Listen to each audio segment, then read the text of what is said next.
Hello बच्चों, चलिए प्रश्न को पढ़ते हैं।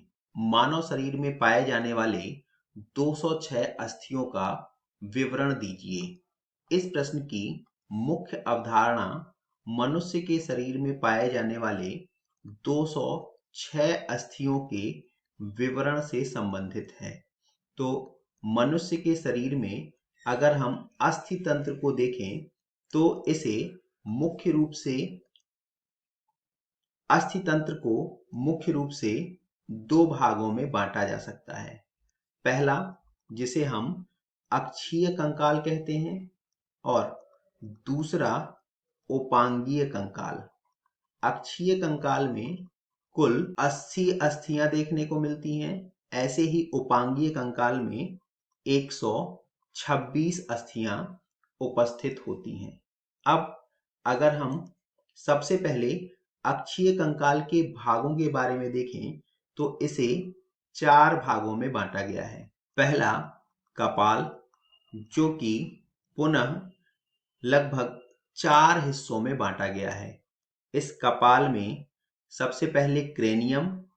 इस क्रेनियम में कुल 8 अस्थियां होती हैं। इसके पश्चात चेहरे की हड्डियां या चेहरे की अस्थियां। चेहरे में 14 अस्थियां होती हैं। अगला, जीभ के नीचे पाई जाने वाली हायोइड अस्थि, जो कि संख्या में 1 होती है। और कान की अस्थियां, तो कान में कुल मिलाकर के 6 अस्थियां उपस्थित होती हैं। इस प्रकार से कपाल में कुल 29 अस्थियां पाई जाती हैं। दूसरा, कशेरुक दंड।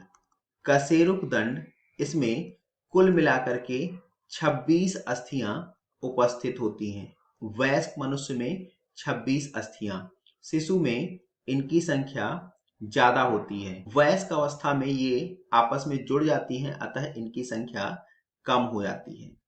तीसरा जो है स्टर्नम, जो कि सीने में स्थित होती है और इसकी संख्या 1 होती है।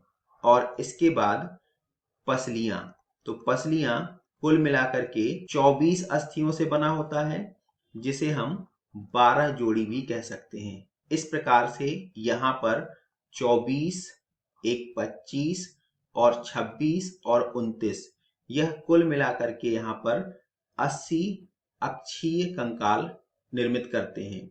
इसी प्रकार से उपांगीय अस्थियों को 2 भागों में बांटा गया है। पहला, जिसे हम मेखला कहते हैं, यह पुनः 2 हिस्सों में बटा है, अंश मेखला एवं श्रोणी मेखला।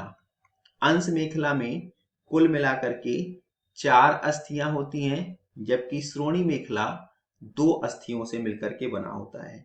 इस प्रकार से मेखला में कुल 6 अस्थियां होती हैं।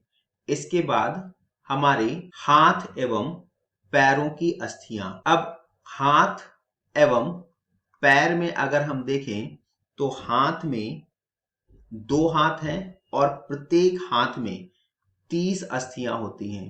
तो 30 गुणे 2, ये हो गई 60 अस्थियां। यहाँ पर humerus, radius ulna, carpals, metacarpals और अंगुलास्थियां होती हैं। ऐसे ही प्रत्येक पैर में 30 अस्थियां और 2 पैर हैं, अतः 60 अस्थियां होंगी। ऐसे ही पैर में फीमर, टिबियो, फिबुला, टार्सल्स, मेटाटार्सल्स, पटेला और अंगुलास्थियां। तो यहां से 120 और यहां से 6, इस प्रकार से यह कुल 126 उपांगीय और 80 अक्षीय अस्थियां हुई। और इस प्रकार अस्थि तंत्र कुल 206 अस्थियों से मिलकर के बना होता है। अगर हम अक्षीय 80 और उपांगीय 126 को जोड़ें तो यह संख्या 206 होगी। आशा करते हैं आपको समझ आया होगा। धन्यवाद।